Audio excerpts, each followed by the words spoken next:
face it, sometimes the last thing you want to do after work is to make dinner for the family. The stress of making something quick and healthy while accommodating all the likes and dislikes of everybody can be discouraging. And that's why I'm rounding up some of my quick, family-friendly, healthy recipes and meals that can be made and on the table in 30 minutes or less. My tried and true quick recipes use real ingredients and simple swaps to keep dinner time enjoyable for everyone.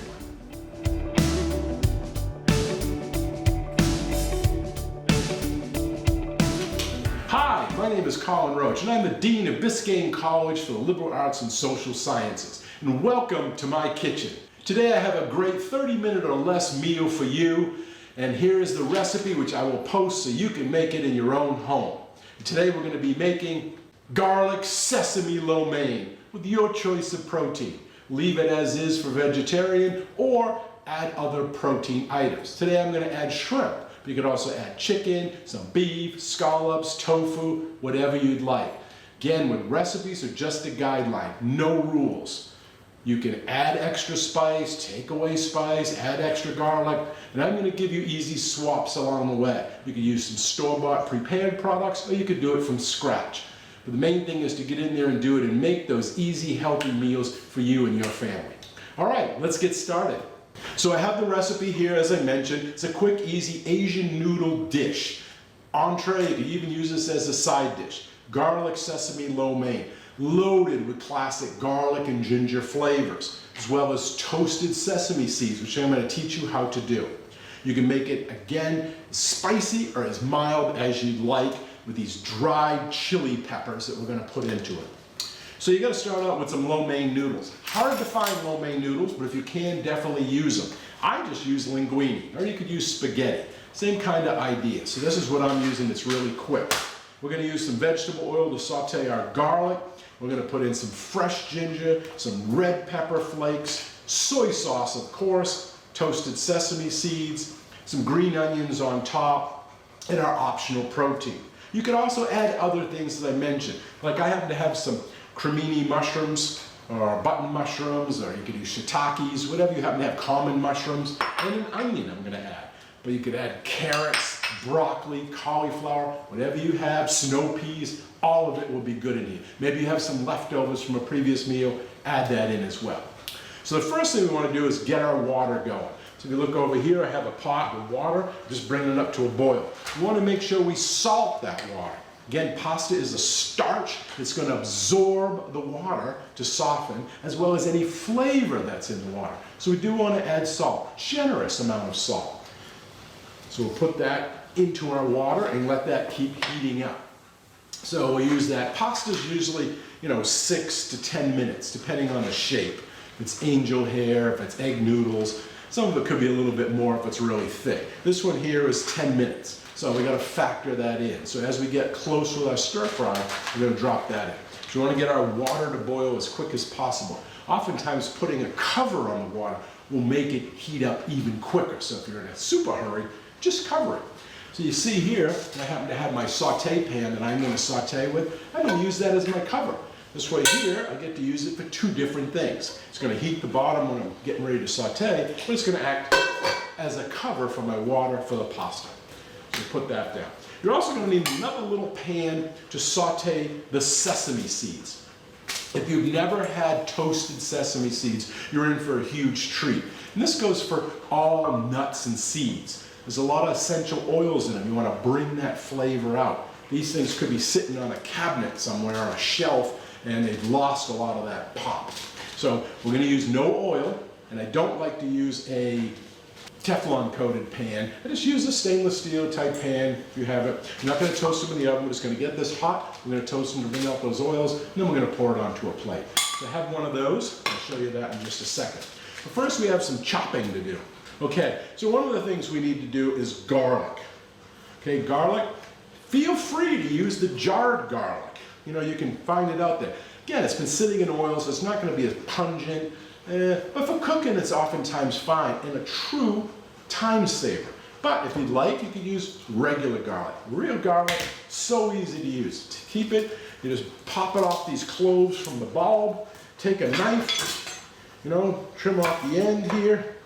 And all you have to do is smash it. You don't have to go and peel these, they'll take forever. Turn it on its side, put the flat of a knife on it, like here, and then hit it with your palm. Okay, that flattens it, releasing moisture, which then makes this come off very quick. Okay, there we have a garlic clove, hit one here, and another garlic clove. Then we just chop these up, and you got chopped garlic. If you want it to be really small, it can be minced, or you can take the blade back of your knife here, the side of your knife, and just kind of flatten it down and squish it. And that makes it even smaller. Okay? I'm going to use, it says I put in here 6 cloves, so I'm going to use these 2 cloves, and then I'm going to backfill it with 4 more cloves from the jarred garlic. So I'm going to use a little of both. But use what you have, and again, how much time you have. You may also really like garlic, and if that's the case, add more. Again, it's your dish for you and your family. All right, so I got that garlic chopped up, put my clove away, get rid of this here. All right, another thing we're going to have to do is do my onion. So I'm going to add onion to it. It's not in the recipe. I'll put it in there as optional if you'd like. Don't need too much, so maybe half of this. I'm using a purple onion or Bermuda onion. Use Spanish, use shallots, again, whatever you have. And I'm going to use little dices in here.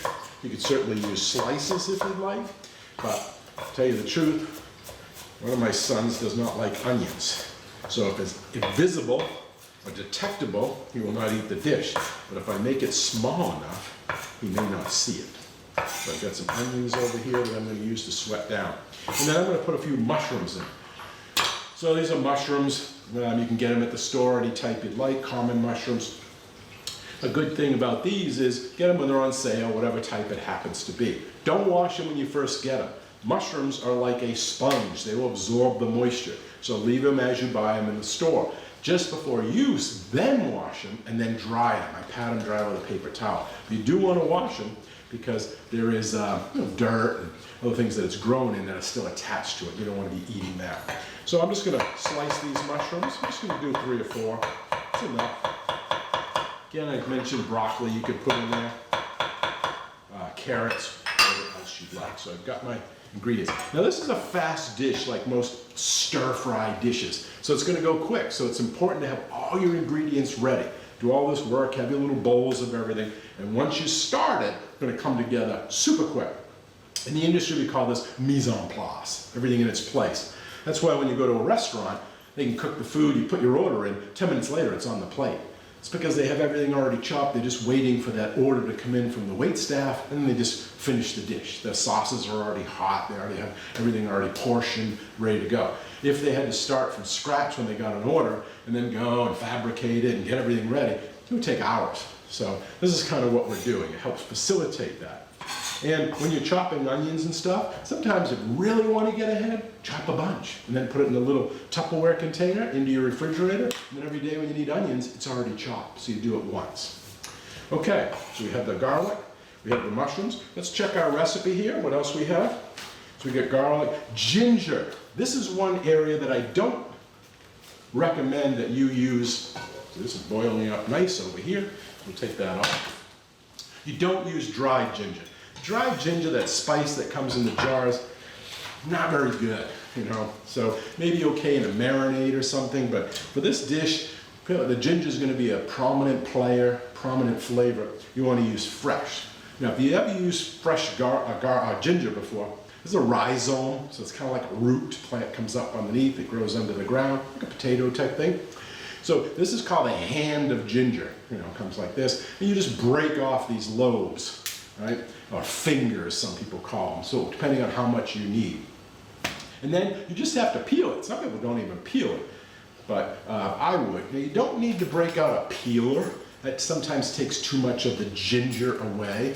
It's very easy to peel. You can almost peel it with a spoon. Back of a spoon, you just, see how I'm doing that? I don't know if you can get this on the camera. So you're just scraping that with a spoon. It's taking off all that outer tanned, kind of tough layer. So you just do that really quick with a spoon. And I forget how much I put in this recipe. Let's check it out. 2 tablespoons, so that's good. I like a lot of ginger. And this fresh ginger really makes the dish. So again, don't skimp, don't use dried. Make sure you use the fresh. And then you're going to just mince it. Now, if you have a grater, you could grate it. That's fine too. If you don't get all of it off, that's not to worry as either. Okay, so put that aside. Let me just clean this part up here. Put it in my trash bin. Wipe down my board so I can show you this. Now, if you're going to do a lot of mincing with, zesting of fruits and things like that, you could get what they call a microplane, a planer. It's kind of like you would use in wood shop, a rasp, I think they call them. You can use that on your ginger, and when you push that through, it's all going to come out the back side. Let's see if I can see that. Let me do it on this side. Here we go. So you see how the ginger is coming on the back? This is making it really small. So if you're going to do this a lot of cooking, just pick one of these up. They're really cheap. You get them at most of your stores. And you can see here all that ginger I have. But if not, don't worry about it. Just use a knife. Okay? You just mince it up. So cut it into small little pieces first, little wafers, chips, then gather it all in, and then just do your best to chunk it. Now you don't want to leave it big because you don't want to bite into a huge piece of ginger. You want it to be small so it gets dispersed throughout our sauce and it clings to all these lo mein noodles. So it's good to have that. So just chop it up as small as you can, mince it up like the garlic size. Okay? This is really good for you too. That's why when you're not feeling well, they tell you to drink ginger ale. Because ginger soothes the stomach, right? So if you're having an upset stomach, sometimes they'll give you a piece of fresh ginger or ginger candy. You eat that, kind of settles the stomach. So ginger's good for digestion. All right, so I got that pretty small with the knife here. So we're getting our mise en place. All right, so we got the garlic cloves, we got the ginger, we got our red chili flakes, we got our soy sauce. We're going to use a little bit of sesame oil at the end. Now when it comes to soy sauce is fine, light soy sauce. There's organic, there's all different types. I prefer tamari a lot. Tamari is a brewed soy sauce. It has less sodium in it, a little bit nicer flavor, so if you can find that, I get it at the local Publix. But soy sauce, any type you'd like. And then we're going to put some parsley in it, and we got some scallions. Now scallions, I think I put 2 on here, 2 to 3. We're not going to use this green end as much. We're going to use the bottom. So when you buy these in the store, look at them. Usually you peel the outer coating off and then trim it up on the ends.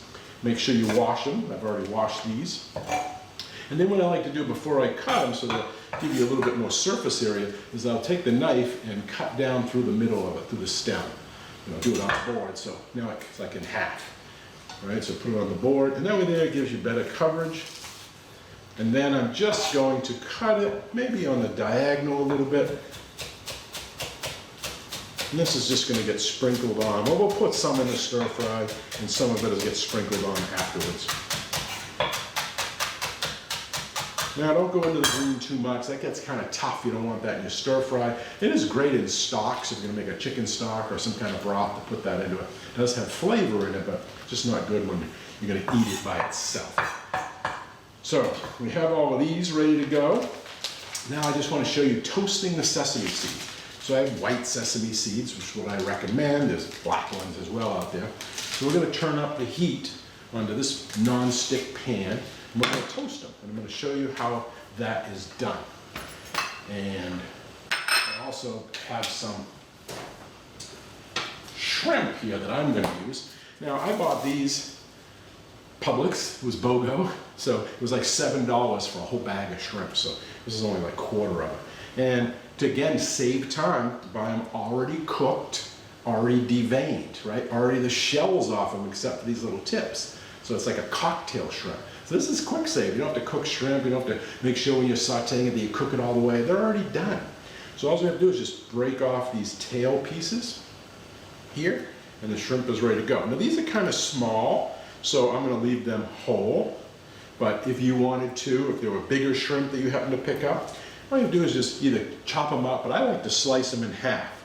So I take one shrimp, cut it in half, now I got 2 little shrimp. So when you're sauteing them, everyone's going to get a nice piece of shrimp in there, but you're not wasting that larger shrimp. But like I said, because these are so small, I think I'm just not going to cut them. You know, and I have a lot of them. But you know, again, if you want to make your food dollar stretch, and people go, hey, I only got 1 shrimp, or I only got 4 shrimp in my portion. Or if you cut them in half, double that, obviously they're going to have 8 shrimp. So oftentimes that can be, you know, a little bit better visually.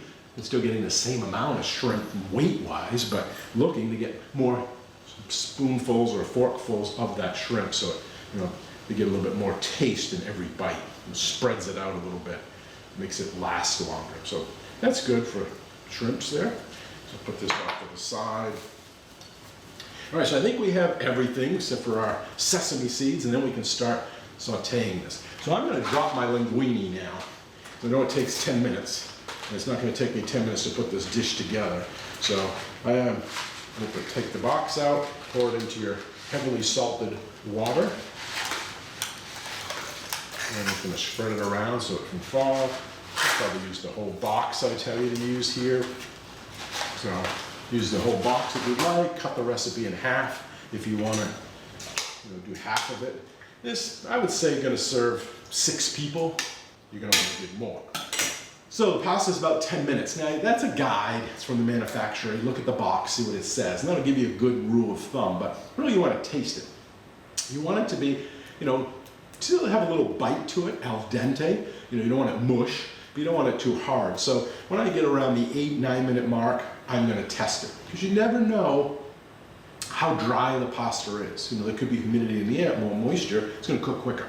There's moisture in it. If it's totally dry, you know, it may take a little longer. How much water do you have in the pot? Is the water at a rolling boil, or is that just at a simmer? So all of these have an impact on the cooking of the pasta's time. So again, 10 is a guideline. Again, don't get stuck on that. You should use it to kind of as bumpers, but taste it. And I'll do that. I'll taste it when we get closer to it to see if it's al dente. In addition, we're going to cook the pasta a little bit longer. So after it boils, we're going to drain it, and then we're going to add it into our stir fry, so it's going to continue to cook. So if anything, we would err on the undercooked side rather than the overcooked side. But okay, that's going.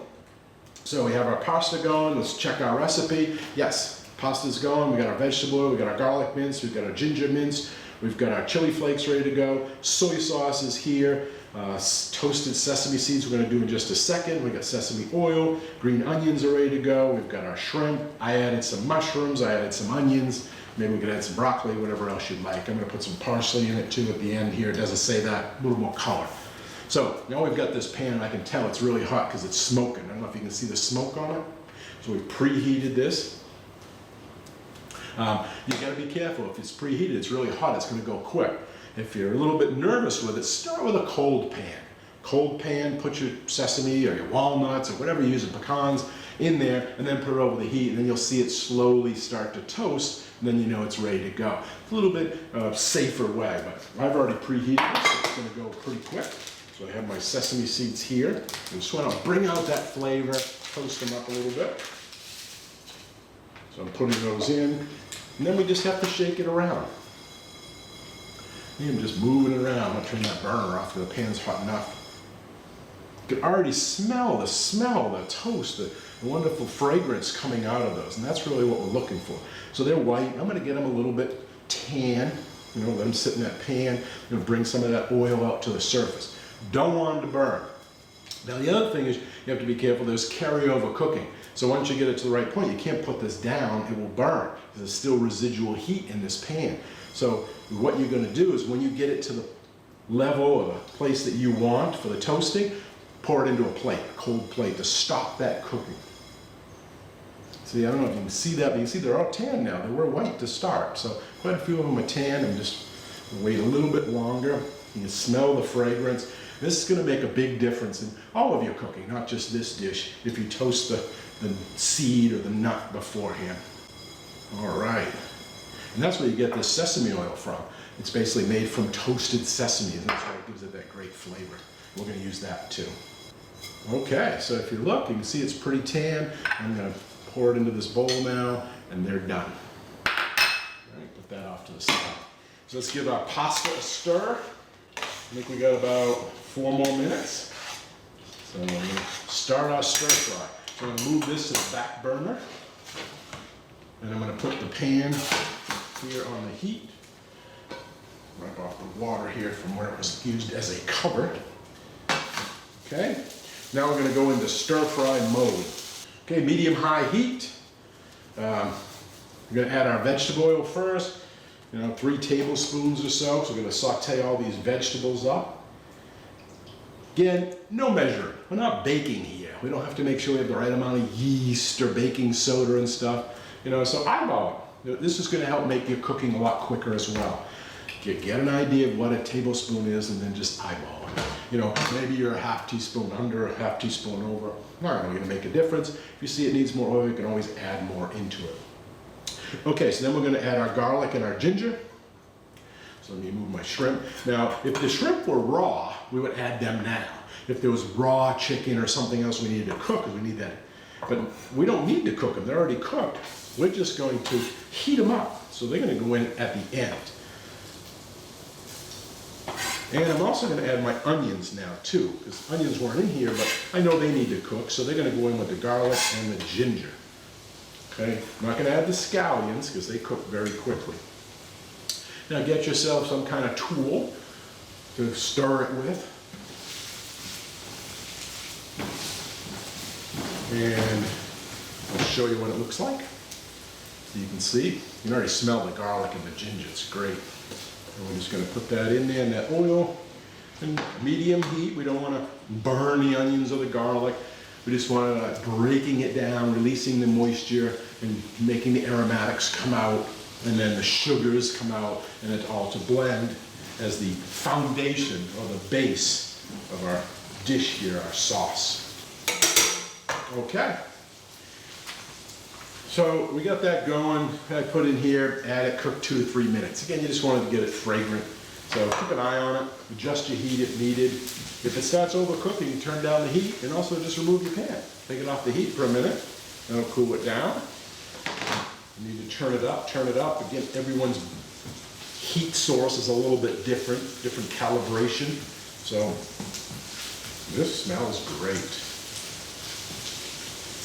Okay, I'm going to put my chili peppers in, right? The red peppers. Now in here I put a teaspoon. You like it hot, 2 teaspoons. 3, you go for it. You want more Szechuan flavor. If you don't like it, skip it or just put a very little. I'll just put some black pepper in if you want, but I really like this little bit.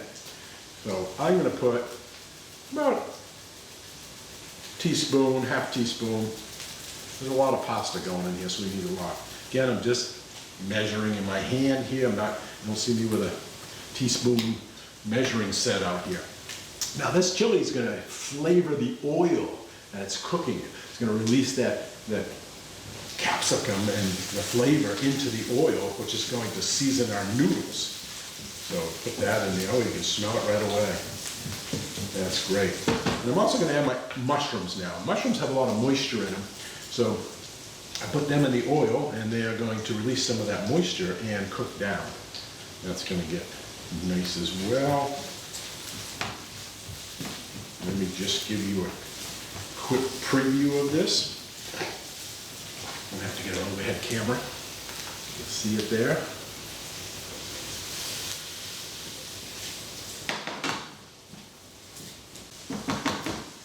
Oh, I didn't add my other garlic, did I? So I'm going to make sure we add that in there.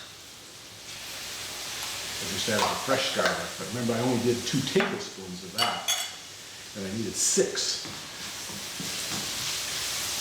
We really want it garlicky. And now this garlic, just like an onion, when it cooks, it's going to get sweeter. It's going to lose some of that harsh acidity from the vegetable. Okay, so the dried chili peppers are in there, garlic, ginger's all in there. Then we're going to add our soy sauce. So our soy sauce, 6 tablespoons. Again, you're going to adjust that. So I'll put my tamari in. So it's 2 tablespoons in an ounce. It's about 3 ounces, so just under a half a cup. But again, more or less, is up to you. Oh, this looks great. Good, good. And it says put a few sesame seeds in it. We're going to save some for our garnish. We'll put some in now. And we're also going to be putting in our sesame oil. Now, I'll add that at the end. Sesame oil, again, it's already been toasted, so we don't want to add it in too soon because as it heats up, it'll get bitter. So it's really more of a finishing oil. So, sesame oil. I'm going to add that at the end. Let the sesame seeds go in. Okay, here it comes. Take a look. You can see that. All right. Turn the heat down. Let that blend. Okay, so now let's drain our pasta. I have a little drainer here, strainer, drainer. You know, I'll put it over the edge. If you don't have one of these, you can use a cover. You can pour it into a colander, you know, a strainer, and strain your pasta. But as I mentioned, we want to check it first, so I like to pull one out and get one here, maybe a couple. So pull one out, let it cool, and then I fold it up, and I'm going to taste it. Good. Still has a little, you know, bite to it, a little resistance, so it's not overcooked. Remember, it will be mixed with a sauce or something. It's going to keep cooking. I think it's perfect as is, so I'm going to drain it. It's going to cook in this sauce and absorb some of this soy sesame liquid to actually flavor it. So we're going to stop that now. Let me go drain it. Okay. So get rid of that. And then I'm going to dump this right in here. Right? A lo mein, right? That would be our linguine in this case. But okay, got it all out. Now we can just toss this in this sauce. And this pasta is going to absorb it. If it gets too dry on you, we can add a little bit more soy. There's a starch, and it's going to start sucking up this liquid like a sponge. So I'm mixing the sesame seeds and garlic into it. Okay, I'm going to turn that heat off. Then we're going to finish with our sesame oil. Doesn't that smell good? Okay, and put in there, you'll need about a tablespoon. I'm going to finish it with these. A few more. I'm going to save some to put on top. Almost all of the green onions. And then we're going to add in our cooked shrimp, because I don't want them to turn into rubber bands. I don't want to overcook them. So I'm adding them at the last minute just to add some heat to it. And then again, stir it up. Okay, so now I've added the shrimp in. Again, it was already cooked, so I just wanted to add it at the end just to bring in some heat. Now I could add some more color to this. Maybe have some frozen peas or some grated carrot would be nice. But as I mentioned, I'm going to put in some parsley. So I have some parsley here I've already washed. I like parsley. Adds a nice color to it. So I'm going to trim a little bit off here. And then I'm going to roll it into a ball and just rough chop it. I want it to be visible. So I want it to be kind of bigger leaves. You know, I'm not making it into a fine chopped parsley. A little bit more rustic looking, so I think it's going to show better. So now I put that in there. Scrape up any of my extra. Let's see what this is going to look like. Yep, I did it. Now I'm going to add a little more soy.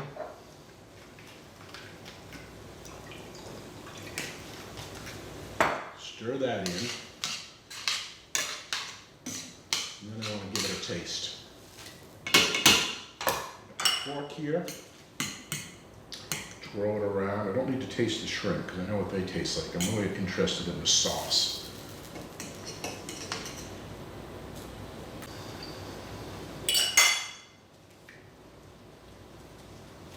That is good. Oh, it's spicy too. Oh, at the end it gets you right here in the throat, so that's good. I don't have a big tolerance for spice, but someone else may try this and think, oh, you need to add more spice, but this is just right for me. Okay, bring my plate up here. Okay, so now I take some pasta, grab a big bunch of it, and then we're going to twist it. I like to twist it, it gives it some height, that way it doesn't lay flat. And now we got to grab some of these shrimp and put them on top, right? It's part of visual, maybe a mushroom or two as well, so you can see them. As I mentioned, if you don't have enough shrimp, cut them in half. It'll look like you have a lot of shrimp. Okay, another mushroom. That's enough pasta. This is maybe one more. This is good.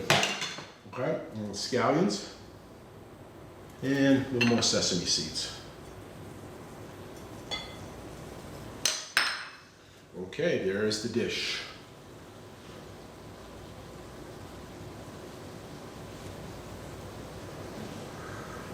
Easy to do, under 30 minutes, healthy. You control what's in there, right? And you can customize it for you and your family. So I hope you try this at home. Bon appetit. See you in the next video.